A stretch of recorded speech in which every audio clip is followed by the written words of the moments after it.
Imagine a world where the walls of your house could turn into a stage and your living room into a living billboard. Picture a device that turns every creak of your floorboards, every sunrise over your porch, and every quiet lullaby of your children into an endless stream of coins. What if, instead of trading a day's wages, you could trade your home's heartbeat for a steady income, an income that doesn't depend on a boss, a clock, or even the weather? And what if the only price was the mystery of whether your house would become a haven or a cage?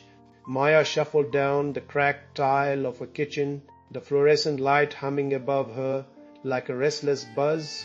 At 35, she was a cashier at a grocery store, a mother of 2 small kids, and the unpaid partner of a house that was a pile of old boxes and the scent of forgotten paint. Rent was due every month, her credit card debt seemed to grow as fast as her children's hair, and the idea of a better life felt as distant as the next day's sunrise. Her apartment was cramped, the walls thin enough that she could hear the laughter of a family living a block away. She sighed, rubbed her eyes, and looked at the tiny framed photo on the counter, her husband Daniel, smiling after they had purchased their first home. "We could do better," she told the empty room, feeling the weight of her own doubts. While she was closing the register one night, a woman with a bright scarf slipped a folded paper into Maya's hand. "You've got to see this," the woman whispered. "It could change everything." The paper was an old flyer in faded ink. "Reverse mortgage revolution. Turn your home into a levy streaming investment vehicle." Maya's fingers trembled as she unfolded the brittle sheet. It spoke of a new mortgage program that let homeowners stream their living spaces to audiences around the world, earning money from subscriptions, advertising, and product placements. The flyer promised that the house itself could become a channel, and the homeowner a content creator, earning a steady income without needing a traditional job. "What if my house could be a TV channel?" Maya whispered to herself, heart racing. The flyer promised no upfront cost, only a small percentage of the revenue split with the bank. "No risk, no extra work," the flyer claimed. Maya stared at the words as if they were a mirror. The room seemed to tilt, and a thought bloomed inside her. What if I could feed my family with something that never ends? She pocketed the flyer, feeling its coolness against her palm. She walked home, the night air crisp, her mind a whirl of possibilities. If the flyer were true, she could escape the endless cycle of paycheck to paycheck. If it was a scam, she could lose everything. Yet the idea of turning her house into a live streaming investment felt like a secret door to a better future. She made the call. The number on the flyer rang twice before someone answered. A voice warm and smooth asked, "Maya, I'm Alice. You're interested in the reverse mortgage stream?" Maya stared at the wall, then answered, "Yes, I saw the flyer." "Is it real?" Alice explained that the concept had been developed by a small group of economists and technologists who believed the Internet's constant demand for content could be paired with the stability of a home. They had built a platform that would broadcast a homeowner's living room, kitchen, or garden to a worldwide audience, monetized through ads, sponsorships, and a live stream subscription model. The homeowner would receive a portion of the profits. It was revolutionary but fragile, a new idea that would need a careful hand. Maya hung up with a pulse of excitement and dread. The first week after that call was a blur of research. Maya scoured forums, read old articles, and watched demo videos of other people who had tried the system. She found a thread where an anonymous user known only as the Archivist shared stories of people who turned their houses into streaming channels, making enough to pay off their mortgages and sometimes even saving for a vacation. The Archivist posts were cryptic, written in a half-scribbled style that felt like a secret message. The threads mentioned a ghost algorithm that could adjust stream quality and content based on viewer engagement in real time. Maya felt as if she was stepping into a hidden laboratory of ideas. The next day she found an email from Alice inviting her to a small virtual meeting. The screen flickered when she logged in, and a figure appeared, blurred and pale as a cloud. "Maya," the figure said, "you're ready to see what this can do. But you must remember, the house is not just a place. It's a living organism that can grow but also be exploited. Your mind will be tested." He introduced her to a prototype interface. It was a dashboard with graphs of viewer count, ad revenue, and a live feed of her own apartment. Ellis guided her through a test. Start small, he advised. Your first stream should be a simple introduction of your home. Show your kitchen, your living room, and answer a few questions about why you are streaming. Maya hesitated, but curiosity pushed her forward. She turned on the camera and opened the door of her living room. The light glowed warmly, her family photos on the walls looking as ordinary as the rest of the world. She whispered into the mic, "Hi, I'm Maya, and this is my home." The screen flickered, the stream went live, and a few strangers appeared in the chat. One wrote, "Nice place." Another said, "What's your name?" The feed showed an odd mix of interest and confusion. Yet in the background, the system's metrics climbed: viewers per minute, time spent, and a low but growing amount of ad revenue. The numbers were small, but Maya felt a spark. Her heart beat like a drum. After that first test, she began to understand the power at hand. She started posting again, showing how she cooked dinner, cleaned the living room, and even doing a short workout in the hallway. Each stream attracted more viewers. Each viewer added more ad dollars. The algorithm adjusted her camera angles, switched to a cozy view of the fireplace when the engagement dipped. With every new viewer, the bank's percentage, a small fraction, moved into a bank account labeled Maya's reverse mortgage fund. It was like a river that began as a trickle and grew into a stream. The more Maya streamed, the more she began to notice the darker side.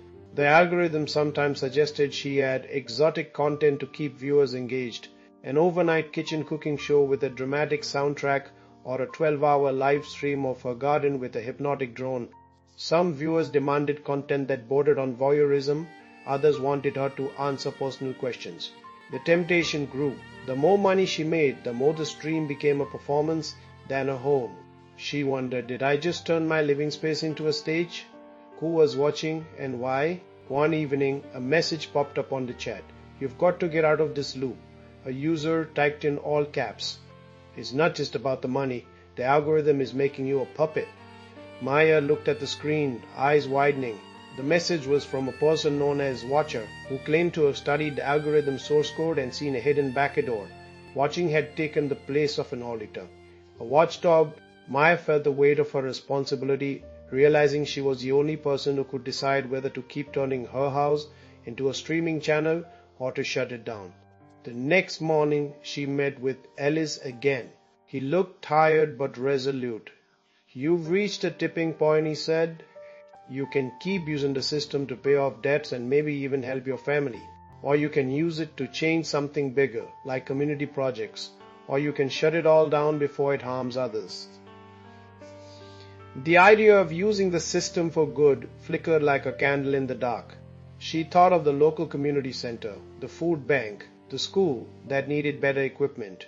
If I could share my income to help others, she thought, maybe I could find meaning in this strange world. Meanwhile, a shadow grew behind Maya's screen. A corporation called Prime Fund had been watching her streams for weeks. They sent a formal request to her, offering to buy her the rights to her channel for a huge sum. Their representative, a woman with a crisp suit and a voice that sounded like a recorded advertisement, said, "We believe in a future where people like you become the backbone of the streaming economy." Maya could pay off her mortgage, put her children in a better school, perhaps even leave the city. Yet it also meant surrendering control, letting a corporate giant decide the content and direction of her home stream. Maya spent nights wrestling with the decision.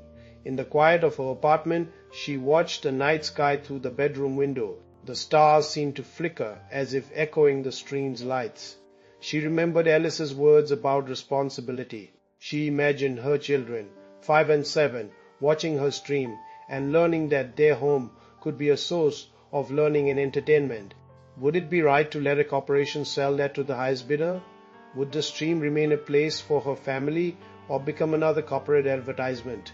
The night before the decision, Maya turned on the camera and streamed a simple, intimate talk. She spoke about the house, her hopes, her fears. She asked her viewers if they ever felt their lives were controlled by unseen forces. The chat exploded with answers. Some cheered her courage, others pleaded for more. When she ended the stream, the chat was quiet, but the numbers on the dashboard were steady. Maya felt a strange relief. The stream had become more than a means to an end.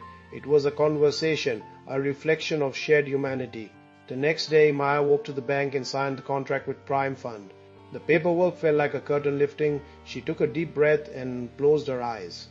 As she signed, she whispered, "I'm doing this for the future." She imagined a different stream, one that would let the community use their income to build a playground, renovate a library, or fund scholarships. The choice was hers, but the consequences would ripple. Prime Fund received the rights to her channel and promised a large sum. Maya watched as the algorithm's revenue split adjusted. The house, her life, now belonged to a company that could make it into a global phenomenon or a corporate tool.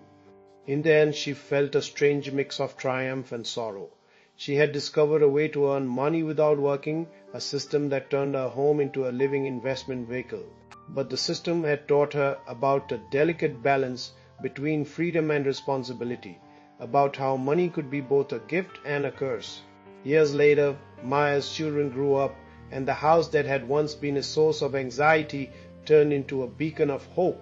She donated a portion of the stream's earnings to the local school, and the community center's walls were painted bright colors.